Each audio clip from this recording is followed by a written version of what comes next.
I've been in serviced accommodation for a few years now, and on this video, I'm going to share with you 3 key things I've learned about cleaners. Number 1, do not, I repeat, do not rely on one cleaner, okay?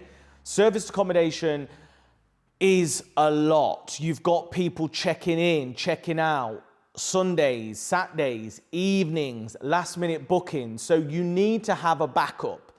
And what that's going to do is it's going to not only help you with your cleaner retention, but it's going to help you with your business, because you can't have one cleaner quit and then you be going in to clean the properties. And one of my most proud moments is I can say I've never, ever had to clean one of my SA units, not once, okay?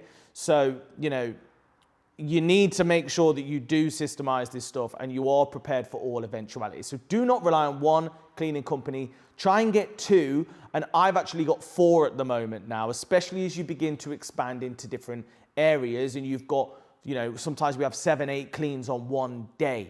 That's quite normal. We have a lot of last minute bookings, so it's important that you've got people that you can constantly call on.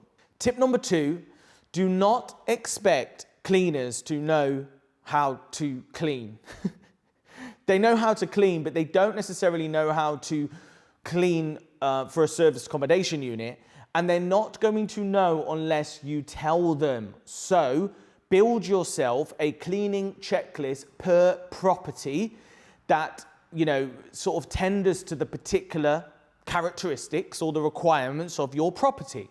I.e., if the property has a tendency for, certain dust to gather on a window seal, or, it's got really high units and it needs dust in high ceilings, maybe there's a little bit of a slight damp issue and they need to just, have some anti-mold stuff that they just use to maintain it, okay?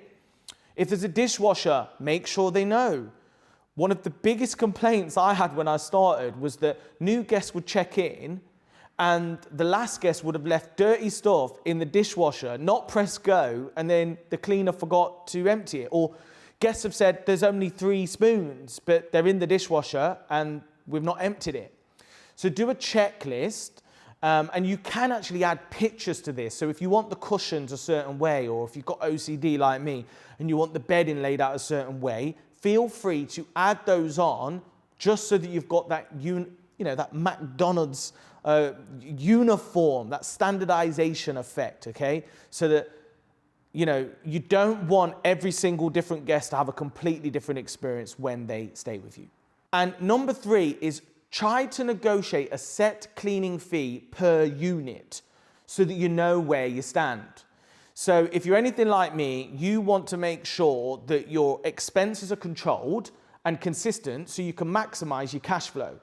So you don't want one stay to be like £80 and then the next clean to be like £25 because you don't know where you stand. So what I try to do is I look at their hourly rate, I look at the average amount of time it will take to clean a unit, which in a 2-bed probably is going to be 2 to 3 hours, and then I negotiate a set rate. Now, what this means is sometimes they'll come and they'll do it in an hour because a guest only used 1 bed and they didn't cook and it's really easy. Sometimes the guests might be a little bit naughty and it might take 3 or 4 hours. But overall, over a year, 2 years, you're going to end up about right. And they've got consistent income, you've got consistent expenditure, and it's a win-win scenario. Top tip here, if you've just found a cleaner, I recommend do a couple of cleans on their hourly rate to trial them, okay, and to show, skin in the game, good faith, but let them know this is how you'd like to work long term. Hope you found this useful. If you want more serviced accommodation, rent serviced accommodation content, subscribe to this channel, and I'll see you next time.